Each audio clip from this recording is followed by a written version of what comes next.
Hello everybody, my name is Ilya. My name is Tyler. Together we make up Cobre, a couple that loves to play board games. Especially ones where we can go on expeditions. Oh, conveniently, there's a game called Expeditions. Yeah, that. I can't talk the words. So Expeditions is designed by Jamie Stegmaier, and it's a new game from Stonemaier Games, which is set in the world of Scythe. Yes, it's the future Scythe. Yeah.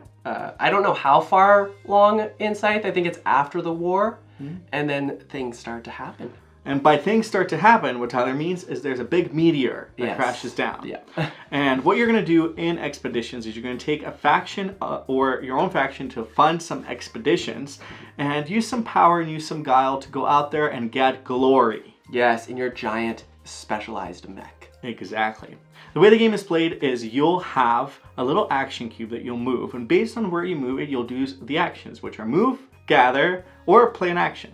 So what's really cool is how you move the cube will determine what you have available to you. So in the beginning, you'll have all three, but as you move it up, you only have two, and then you'll move it in between until you want to refresh. And you have to move it. You can't just leave it where it is. So you always have to decide which action you're going to give up. Get some planning ahead. Your goal in the game is to place your 4 stars. And once you play your 4 stars, the player with the most points or glory at the end of the game will win. You can obtain glory through various ways, through the various cards that you have, by collecting fragments of the meteor, by defeating corruption with your power and guile, by completing events and doing various things in the game. But once you place those 4 stars, the game will end and the player with the most glory will win. Now this past week we got to check out Expeditions and actually play a lot of the game. We didn't quite get to finish, but we got to experience a lot of the game in our little 2-hour block that we had. So we thought today we would share our first impressions with you and some of the reasons why you may want to check out Expeditions. Yeah! This game, for those of you who like Scythe, I'm just going to say this right off the bat. I think if you like Scythe, you will like Expeditions. They are different games. Obviously, because they're set in the same world, there's definitely like reminiscing parts, and you'll also notice like the glory, that the way the game ends is similar, and the honestly, just like the way that you move around the board feels very similar, but in essence, the games feel or felt very different to me. That being said, one of my favorite parts about the Expeditions game is the fast action sequence. Like Ilya was kind of was already describing, the way that you take your actions is you have to decide to move your cube and basically block one of the other actions. There's a way to refresh and then you bring your cube back down so you have the 3 available again, but the only time you'll ever have that is if you refresh, which takes a whole turn, or at the beginning of the game. And obviously there are some things that will happen on the board that will make it easier for you to not have to refresh, or at least give you the option to think about not refreshing. So I thought that was very awesome. But because there's only 2 actions, it's very clear what you need to be doing. It's very fast most times in what you end up doing. And once you're done that, it's the next person's turn. So it felt very fast paced. And then by the time you're planning your next turn, the other person is done, and it's your turn again, and you're like, yes, let's go. It did feel really fast-paced, and what I liked about it is I love games that you can adapt to easily. So like here, like if something does not go your way, or if someone takes a spot that you wanted to go to, it's not hard to, like here's 2 things that I have to do. I can refresh, or I can move and gather.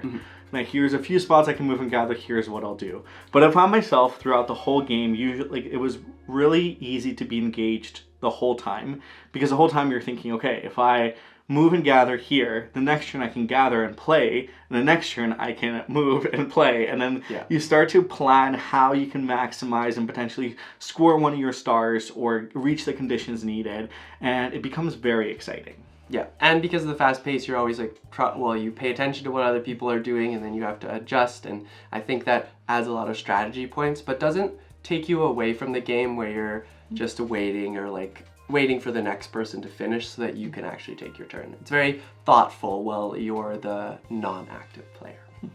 Now another reason why you should check this game out is if you like engine building and kind of scaling up as the game progresses. In your game, you'll have 3 sections of your board that you can add cards to by completing various missions or events, or contributing to expulsion of corruption. But as you obtain those cards and play them underneath, your engine essentially gets built up. So you're able to score more glory, you're able to do more in the game, and it becomes very exciting. Yeah, I think it's more than that as well, because you are basically, like, Ilya's point is engine building, but if you also like deck building, because this is where it becomes you basically have your deck on the left, and then the cards you play on your right, and then anything that you build, acquire, or complete as events, they get tucked under your board.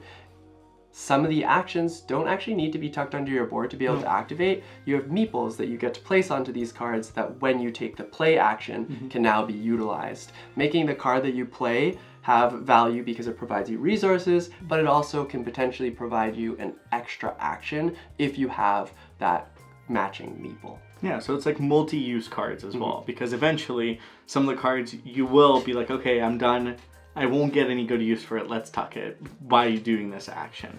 So you have to kind of make that choice of like, when are you gonna utilize the cards that you have and move them onto your board to make your board stronger and essentially work for some of those star objectives as well. Exactly.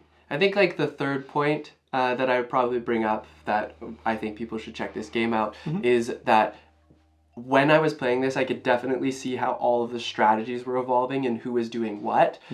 What's interesting is you do have those three pieces of completing, collecting meteors, getting items, and completing events, I think is what it ends up being. But those are hard to do. It's hard to do all three of them. So you kind of can choose which path you want to follow. They provide you with those glory stars at the end of it, and then you'll have to figure out how to get the other two out onto the main board. But it is fun to see that strategy build up, and I can see that being a huge part of that game, whether that be the changing strategy from turn to turn, whether you're just deciding that you want to focus on some particular ones based on your maybe asymmetric characters that you've got. So it's very interesting to see that evolve. And yeah, I'm really excited to play more of it because I think that that's a piece that I would be able to speak more on if we had finished the game, and I'm sure we'll be able to soon here. And there's also familiars in the game, so each of your characters has a familiar, whether a monkey, a dog, a bear. Jamie's cats, I believe, are in the game as well, which is really cool. But a lot of the art, a lot of the cards, it's really reminiscent of that original kind of Scythe world of the Southern Siberia. And I'm really excited to delve more into this game. I think there's so much more to be left uncovered strategy-wise. There's so much replayability. Even the way that the tiles come out, because they come out differently. And I suspect right now there's only one kind of setup of how the tiles set up. I'm guessing that may change in the future. I'm guessing there is room for expansions in this game. I think there's a lot that this game will have to offer, and I'm really curious to see the reception of it from all of you folks. Exactly. But with that said, we really enjoyed this game. I think the fact that I can be so happy with the gameplay that we were able to get through really speaks volume to how I felt about the game and how you felt about the game. But I'm really excited to actually get our copy when we're able to and get to the table, show some more people, and play it. Now for our question of the day. My question of the day. Tyler's question of the day. Is what game did you start playing and instantly know you would love without having even finished the game? Is that Expeditions? No, for you? Expeditions gave me that feeling. I liked Expeditions. So I want to know if there are other games out there that people that are watching this video have played that maybe did that same feeling. That's a great question of the day. Well, if you enjoyed our video, you know what to do. Hit that thumb up. Consider subscribing. Consider checking out our Patreon as well. And we will see you in the next one. Bye.